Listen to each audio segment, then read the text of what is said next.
Good morning and नमस्कार दोस्तों, स्वागत है आप सभी का आपके अपने YouTube channel GK search engine पर। तो दोस्तों आज है 13 मार्च और 13 मार्च से रिलेटेड राजस्थान करंट अफेयर्स के जितने भी इम्पोर्टेंट क्वेश्चन हैं उन सभी को हम इस वीडियो में डिस्कस करने वाले हैं। तो पूरा वीडियो बहुत ध्यान से देखना और वीडियो के एंड में मैं आपसे क्वेश्चन भी पूछूंगा जिसका आंसर आप सभी को कमेंट बॉक्स में देना है।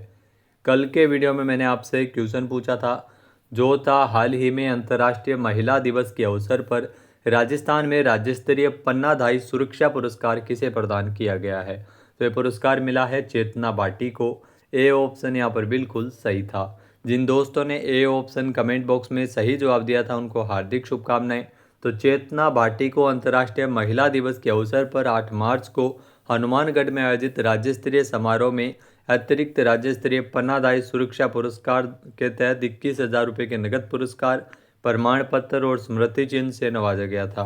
ये पुरस्कार उन्हें महिलाओं और बालिकाओं के क्षेत्र में उनके किए गए उल्लेखनीय कार्य के लिए महिला एवं बाल विकास विभाग के द्वारा दिया गया है। ये वर्तमान में CID SSB जोन उदयपुर में कार्यरत है।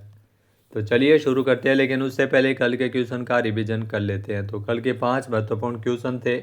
आमेर जयपुर में तकरीबन 101 करोड़ रुपए की लागत से महाराणा प्रताप खेलकूद विश्वविद्यालय बनेगा। नेक्स्ट है राजस्थान के जयपुर में पैरालंपियन कृष्णा नागर जिन्होंने हैदराबाद तेलंगाना में, ये जयपुर के है कृष्णा नागर, हैदराबाद तेलंगाना में 6 से 10 मार्च तक 7वीं senior national para badminton championship, इसमें इन्होंने 2 स्वर्ण पदक जीते हैं।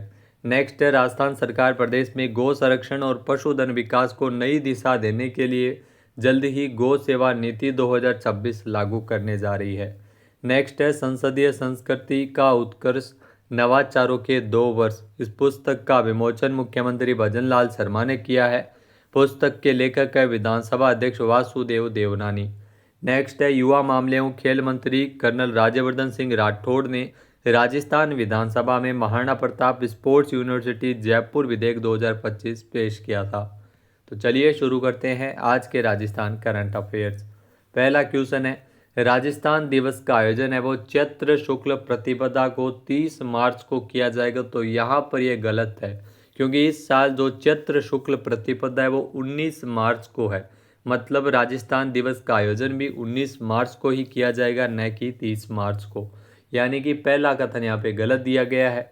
फिर है कि 14 से लेकर 19 मार्च तक विभिन्न जन कल्याणकारी एवं सांस्कृतिक कार्यक्रम का आयोजन इस दौरान होगा। तो ये बिल्कुल सही है। इसमें केवल बी ही यहाँ पे सत्य दिया गया है। सी ऑप्शन यहाँ पर बिल्कुल सही है। आइए जानते हैं इम्पोर्टेंट फैक्ट्स। तो दोस्तों राजस्थान दिवस 2026 जिसका आयोजन 19 मार्च 2026 को चैत्र शुक्ल प्रतिपदा को किया जाएगा। मुख्य समारोह इस साल राजस्थान दिवस का जो मुख्य समारोह जालोर में आयोजित होगा।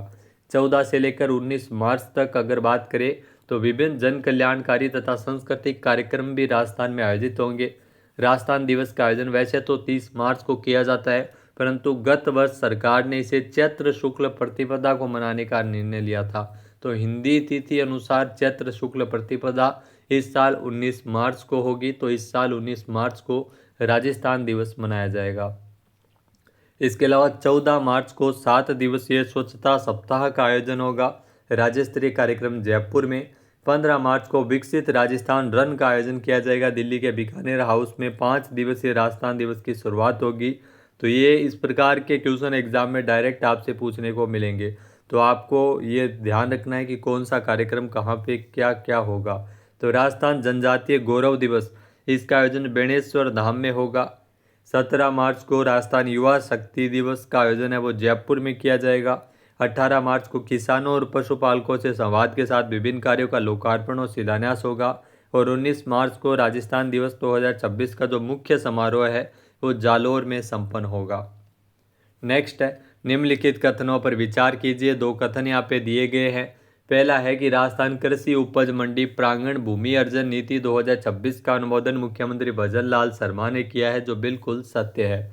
फिर है कि इस नीति का उद्देश्य मंडियों के लिए भूमि अर्जन प्रक्रिया को पारदर्शी और तेज बनाना है। तो ये भी बिल्कुल सही है। कथन 1 व 2 दोनों ही यहाँ पे सत्य दिए गए हैं। ए ऑप्शन यहाँ पर बिल्कुल सही है। आइए जानते हैं इम्पोर्टेंट फैक्ट्स। तो दोस्तों राजस्थान कृषि उपज मंडी प्रांगण भूमि अर्जन नीति 2026 का अनुमोदन राजस्थान के मुख्यमंत्री भजन लाल शर्मा के द्वारा किया गया है। इस नई नीति का उद्देश्य मंडियों के लिए भूमि अर्जन प्रक्रिया को पारदर्शी और तेज बनाना है एवं मंडी प्रांगण में आधारभूत सुविधाओं का विकास करना है। मुख्य प्रावधान: जिन मामलों में अवार्ड जारी हो चुका है वहां पर 15% विकसित भूमि आवंटन होगा। जिन मामलों में अवार्ड जारी नहीं हुआ है वहां पर 20% विकसित भूमि आवंटन, स्वैच्छिक भूमि समर्पण करने पर 20% विकसित भूमि और मंडियों के विकास कार्यों के लिए लगभग 22 करोड़ रुपए की मंजूरी भी राजस्थान सरकार के द्वारा दी गई है।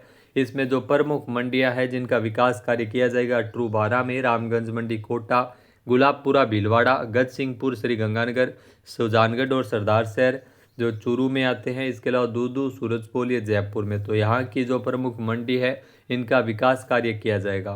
इससे किसानों और व्यापारियों के लिए विपणन व्यवस्था आसान होगी और मंडियों में यार्ड, सड़क और बिजली जैसी कई सुविधाएं मजबूत होगी।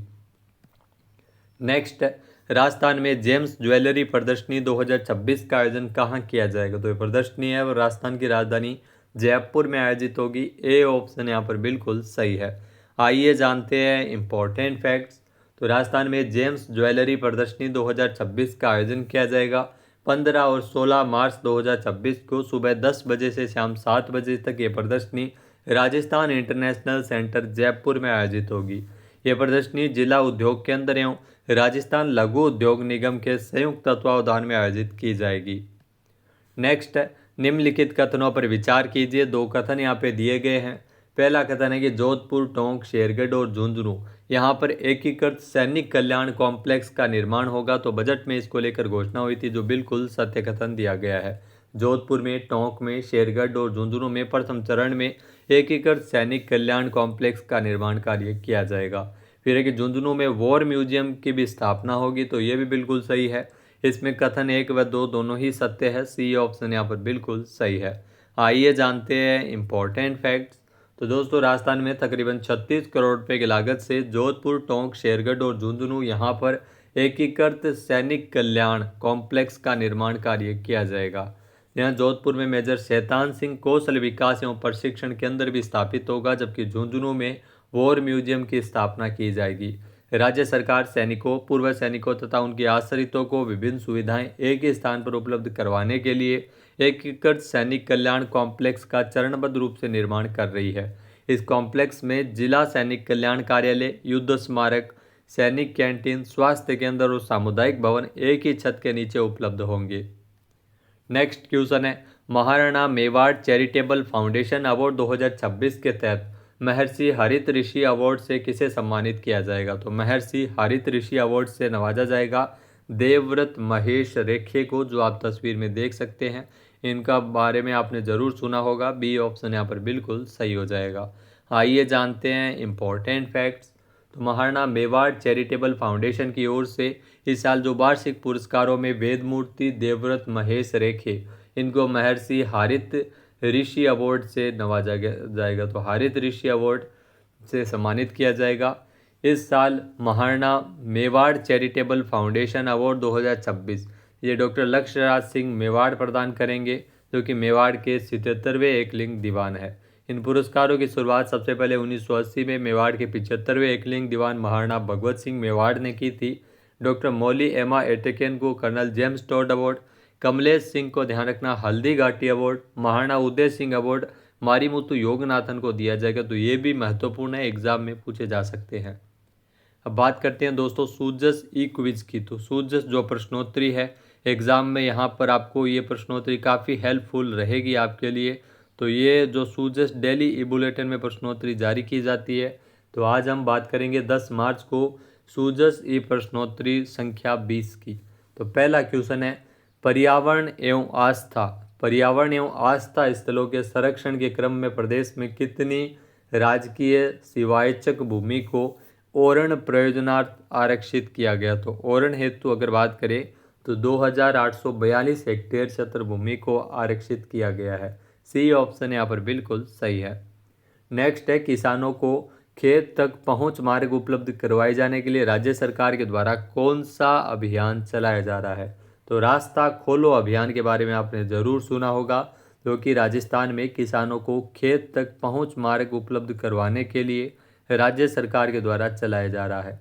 नेक्स्ट है, भारत सरकार के डिजिटल इंडिया भू अभिलेख आधुनिकीकरण कार्यक्रम के तहत राजस्थान की कितनी तहसीलों को ऑनलाइन अधिसूचित कर राजस्व रिकॉर्ड ऑनलाइन किया गया है? तो राजस्थान की जो 400, जी हाँ, राजस्थान की अगर बात करें तो राजस्थान में 422 जो तहसील है इनके रिकॉर्ड को ऑनलाइन किया गया है। डी ऑप्शन यहाँ पर बिल्कुल सही है। नेक्स्ट क्वेश्चन है, राजस्थान सरकार के द्वारा सौर एवं पवन ऊर्जा परियोजनाओं के लिए किन वर्गों के किसानों की खातेदारी भूमि का कन्वर्जन निःशुल्क किया गया है? तो इसमें केवल जो अनुसूचित जाति एवं जनजाति वर्ग के किसान हैं उनकी खातेदारी भूमि का कन्वर्जन निःशुल्क कर दिया गया है। बी ऑप्शन यहाँ पर बिल्कुल सही हो जाएगा। नेक्स्ट है, राजस्थान में वर्तमान में कितनी सहकारी समितियां कार्यरत है? तो राजस्थान में वर्तमान में जो कार्यरत सहकारी समितियों की संख्या है लगभग 43,000, यानी कि सी ऑप्शन यहाँ पर बिल्कुल सही है। तो दोस्तों ये थी सूझबूझ प्रश्नोत्तरी। अब बात करते हैं आज के हमारे क्विज के, जिसका आंसर आप सभी को कमेंट बॉक्स में देना है। तो आज का क्विज है, हाल ही में किस राज्य सरकार के द्वारा गौ संरक्षण एवं पशुधन विकास को नई दिशा देने के लिए जल्द ही गौ सेवा नीति 2026 लागू की जाएगी? एक बार फिर से सुनिएगा, किस राज्य सरकार के द्वारा गौ संरक्षण और पशुधन विकास को नई दिशा देने के लिए गौ सेवा नीति 2026 को लागू किया जाएगा? सही आंसर आपको कमेंट बॉक्स में देना है। और अगर ये वीडियो आपको पसंद आए तो इसे आप लाइक और शेयर करना बिल्कुल ना भूलिएगा। चैनल पर नए जुड़े हो, सब्सक्राइब नहीं किया है तो भी सब्सक्राइब बटन पर क्लिक करें। इस वीडियो की जो PDF फाइल है वो आप वीडियो के डिस्क्रिप्शन बॉक्स से डाउनलोड कर सकते हैं। क्वेश्चन आंसर आप वोट करके भी कर सकते हैं। वीडियो देखने के लिए धन्यवाद। जय हिंद, जय भारत, जय राजस्थान।